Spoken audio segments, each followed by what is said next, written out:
Sir, இப்போ அதிமுக உட்கட்சி விவகாரத்தில் தேர்தல் ஆணையம் விசாரணை நடத்துவதற்கு தடை இல்லைங்கிற மாதிரி உயர்நீதிமன்றம் ஒரு தீர்ப்பு வழங்கியிருக்காங்க.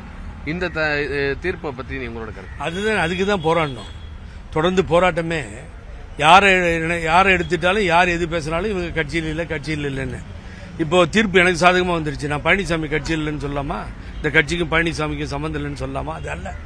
அது என்ன இருக்குன்னு பார்க்கணும். தேர்தல் ஆணையத்தை முன்னாடி போறதுக்கு ஏன் பயப்படுறாரு இவரு? அங்க போய் நின்று தேர்தல் ஆணையத்தில் நாங்கள் குற்றமற்றவர்கள், நியாயமானவர்கள், சூரியமூர்த்தி கேஸ் போட்டாரு, அதில் வந்திருக்கோம் பாருங்க அப்படின்னு சொல்லலாம். புகழேந்தி டெல்லி உயர்நீதிமன்றத்தில் கேஸ் போட்டிருக்காரு, அங்கே வந்து நிக்கிறேன் நான் சொல்லி சொல்லலாம். அதையெல்லாம் அவர்கள் சொல்லவில்லை. அது எப்ப பாரு கட்சியில் இல்ல கடைசியில் எங்க போய் முடிஞ்சதுன்னு கேட்டீங்கன்னா, தேர்தல் ஆணையத்திற்கே அதிகாரம் இல்லை. Representation of people act. தேர்தல் ஆணையத்திற்கே அதிகாரம் இல்லைன்ற அளவுக்கு போயிட்டாங்க. அப்புறம் ஏன் தேர்தல் ஆணையத்தில் போய் நிக்கிறீங்க? நீங்க தேர்தல் ஆணையத்தை மதிக்க மாட்டேன், வரமாட்டேன்னு சொல்ல வேண்டியதானே.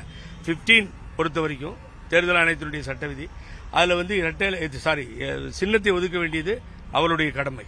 ரெப்ரசன்டேஷன் ஆஃப் பீப்புள் ஆக்ட்ல என்ன தவறு நடந்தாலும், யார் முறையிட்டாலும் கேட்டு முடிவெடுக்க வேண்டியது தேர்தல் ஆணையம்.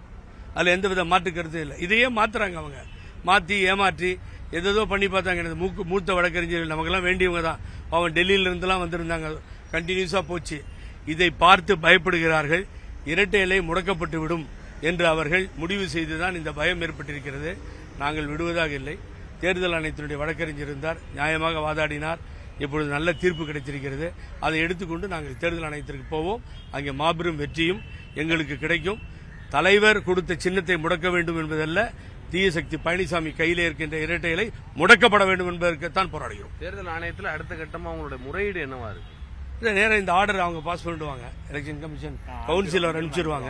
அடுத்து நான் எலெக்ஷன் கமிஷன் போறேன், போய் பார்த்து அது என்ன நமக்கு ஆர்டர் வந்துருச்சு, நீங்க விசாரணையை தொடருங்கன்னு சொல்லுவோம். விசாரணையை தொடருவாங்க. அவங்களுக்கு ஏற்பட்ட புது அனுபவம் இது மாதிரி நம்ம ஒரு பழனிசாமியால. ஆகவே இது ஒரு மாபெரும் வெற்றி. குறிப்பாக எனது வழக்கறிஞர் திருமூர்த்தி சொல்ல வேண்டும், மற்ற வழக்கறிஞர்களை சொல்ல வேண்டும். நன்றி, வணக்கம், மகிழ்ச்சியா இருக்கும்.